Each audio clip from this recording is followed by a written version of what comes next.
Yang kulitnya udah kendor tapi nggak punya budget buat ngebotox. Lihat ya, aku tarik sedikit. Nih ya, agak naik ya. Agak naik kan kulitnya. Tempel. Nih, tempel kayak gini. Ada banyak stoknya, langsung aja kita eksekusi. Digunting bisa, karena ini silikon bentukannya. Dan ini adalah scar patch yang aman, karena ini juga udah direkomendasi oleh dermatologis. Selain bisa buat narik kulit kayak gini, scar patch ini gunanya adalah untuk ngilangin bekas luka. Jadi kalau kita punya bekas luka yang baru, yang lama, kayak keloid dan lain sebagainya, ini bisa kita pakai kayak gini setengah badan. Abis itu baru kita tarik sedikit. Oke, setelah kita tarik gini, baru kita tempel di bagian atasnya. Walaupun kita udah pakai skincare, ini gak bakalan licin dan gak bakalan copot dan anti air juga. Nih ya, aku tarik ya. Nih. Oke, kita tarik. Nih ya. Agak licin kalau di bagian pipi. Agak susah karena pipi itu berat ya. Jadi kalau kalian mau di double-double juga gak apa-apa banget. Nih, di bagian sini taruh setengah. Nih, habis itu ditarik nih ya. Nah.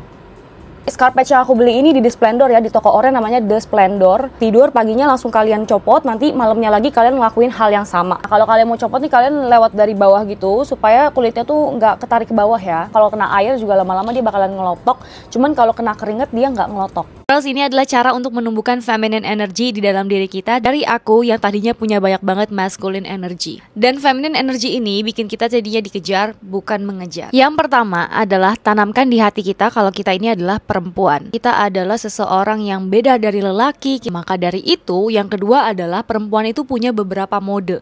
Kalau laki itu kan biasanya modenya selalu tangguh, tegas. Mereka tuh jarang banget untuk menampilkan sisi yang lembut. Sedangkan perempuan itu punya mode tersebut. Jadi kita juga harus menumbuhkan yang namanya rasa lemah lembut, halus, juga harus menjadi penyeimbang. 3. Perempuan itu pemilih. Jadi kita tuh harus kasih yang terbaik buat diri kita sendiri. Yang tadinya aku ngerasa cuek banget sama diri aku sendiri, aku nggak pernah ngurus kulit aku, rambut aku, bahkan aku nggak pernah kepikiran untuk beli aksesoris kayak gini tuh sama sekali nggak pernah. Misalkan kita sebagai perempuan, harusnya kita tuh punya rasa itu. Kita tuh bisa milih loh untuk mau bertindak seperti apa.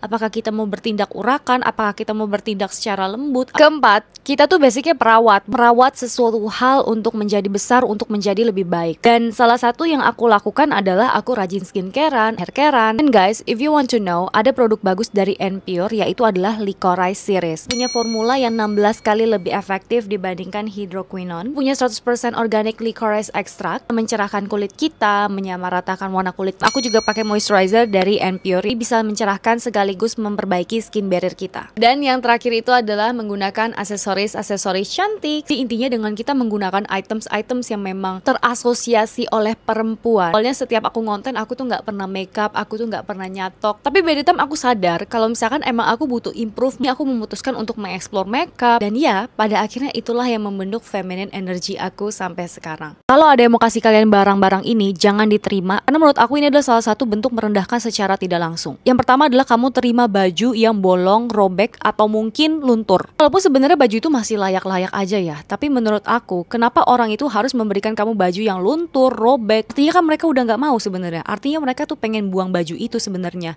Tapi karena ada orang yang mau terima, ya udahlah, nggak apa-apa, kasih aja ke dia. Dia mungkin layak untuk mendapatkan hal itu. Kalau gue sih nggak layak. Kalian mau menerima sesuatu hal yang orang lain aja anggap itu sebagai sampah. Yang kedua adalah makanan atau skincare yang mau expired. Oh ya, ini gue udah lama banget loh nggak pakai. Iya nih, numpuk aja di rumah gue. Padahal itu udah mau expired 1 bulan lagi, let's say kayak gitu. Menurut aku nggak usah kalian terima. Oh, pertanyaannya dibalik. Kenapa lu tuh baru kasih gue ketika dia itu pengen habis 1 bulan sebelumnya? Kenapa mungkin nggak 6 bulan atau mungkin setahun sebelumnya? Jangan terima itu. Jangan merendahkan diri kalian akan hal-hal yang menurut kalian tuh kayak, ih, lumayan juga nih. Dan satu hal lagi, kalau kamu terima itu sebagai bentuk kamu tidak menghargai diri kamu sendiri. Dan yang ketiga adalah bekas makanan atau bekas minuman. Jadi mereka tuh udah selesai makan, ini mau nggak nih, gue udah kenyang nih. Jangan mau. Mereka harus terlatih untuk menghabiskan makanan mereka sendiri dan melatih untuk bertanggung jawab. Dan misalkan kamu ternyata pelakunya nih, coba kamu bertanggung jawab untuk memanage makanan yang kamu beli, yang kamu konsumsi. Kalau emang beneran kamu gak habis, kalau emang kamu beneran gak kuat untuk makan, jangan beli yang porsi besar. Kalaupun kamu nantinya gak kuat, kamu pesen itu dalam mode take away. Jadi kamu bisa bungkus lagi, bawa pulang, nanti dilanjutin makan lagi pas di rumah. Guys, hati-hati karena ini adalah penempatan tangan yang tidak sopan. Yang pertama itu adalah megang muka. Megang muka siapapun itu, baik orang dewasa, apalagi anak kecil. Kulit di wajah itu paling sensitif di antara kulit-kulit yang lain. lain. Mau tangan kalian itu sudah sebersih apapun, tapi tetap aja nggak sopan untuk megang muka seseorang tanpa izinnya mereka. Kedua, megang kepala. Megang kepalanya kayak gini atau kayak gini-gini, bahkan aku tahu sih sebenarnya megang kepala itu biasa dilakukan oleh pasangan. Tapi balik lagi, kalau kalian nggak punya concern akan hal itu, jangan pegang kepala. Apalagi kalau misalkan mereka tuh punya kulit kepala yang sensitif atau mungkin rambut yang gampang rontok. Since aku juga tahu kalau misalkan ngatasin rambut rontok itu nggak segampang itu. Ini jagonya. Ini adalah shampoo yang udah berkali-kali aku kasih tahu di TikTok aku. Jadi tuh dia punya kandungan ginseng, ginger, sama kafein yang bisa bantu untuk ngestimulasi pertumbuhan rambut dan mencegah rambut kita jadinya lebih rontok lagi. Ini udah masuk ke botol kedua aku teman-teman, karena memang sebagus itu untuk ngatasin rambut yang rontok. Ketiga, pegang bahu. Aku tahu sebenarnya bahu itu bukan tempat yang sensitif, tapi kalau kalian baru kenal sama seseorang, terus kalian juga baru deket sama seseorang dan belum sedekat itu, dan kalian juga harus hati-hati kalau tiba-tiba ada orang yang sokap megang bahu kalian atau mungkin mau ngebercandain kalian, ngedorong bahu kalian. Keempat, mukul tangan. Karena sebenarnya mau kayak gimana pun kondisinya, kalau kita pun lagi ketawa atau mungkin kita lagi ngejokes, mukul tangan itu tetap aja nggak ada sopan-sopannya. Walaupun mungkin orang itu kayak,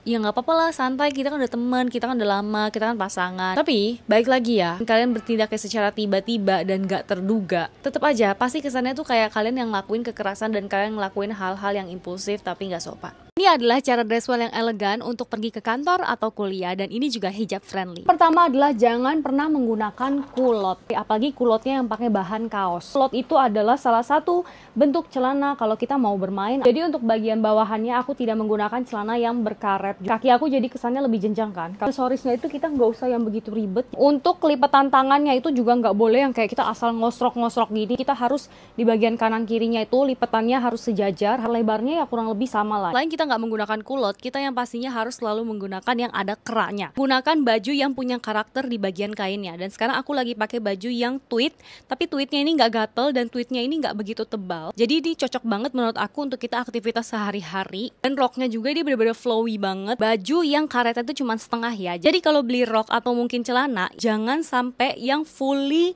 karet di seluruh pinggang. Kayak gini aja menurut aku udah cukup banget. Pakailah baju-baju yang memang bahannya tuh polos-polos, jangan terlalu rame. Bisa dijadiin outer atau bisa dijadiin top, tapi sekarang aku lagi mau jadiin dia top. Walaupun bagian bajunya itu nggak ada kerahnya, paling nggak harus tertutup kayak gini. It's still profesional tapi juga tetap elegan banget. Nah, di bagian sini juga ada kantong, jadi makanya aku nggak tuck in. Baju yang dari tadi aku pakai dari awal sampai akhir ini itu semuanya dari Home Official. Ini sih brand terworth it yang pernah aku ketemuin ya. Brand yang bener-bener hijab friendly. Roknya ini tuh sama sekali tidak rok yang midi-midi alias rok yang ngatung. Kalau di aku sendiri nih, walaupun udah high waist nih ya, ini tuh roknya sampai bawah guys. Di bagian baju dan bahannya tuh flattering, nggak bikin kita gerah dan juga nggak tembus pandang. Menurut aku ini cuttingannya juga oke banget sih. Jangan kaget untuk look seperti ini, harganya bener-bener affordable banget. Kalau kalian kepo sama harganya, kalian bisa langsung mampir ke Instagram dan juga sosial medianya Home Official. Ini adalah jenis penampilan yang bikin kamu disepelein dan gak dilirik sama sekali. Kamu gak menerapkan konsep dress well. Mau pergi kemanapun, pasti template-nya udah kayak COD biawak. Sorry nih ya, kalau kita ngerasa gak memenuhi standar kecantikan dan ketampanan, kita harus sadar diri lewat outfit. Yang kedua, bau matahari dan juga debu. Sekarang udah banyak kok jaket-jaket yang bisa ngelindungin kita dari bau matahari dan juga debu. Jadi cuman pinter-pinternya kamu aja, gimana caranya supaya kamu tuh gak bau matahari dan juga debu. At least parfum kamu tuh nggak nyampur sama keringet kamu,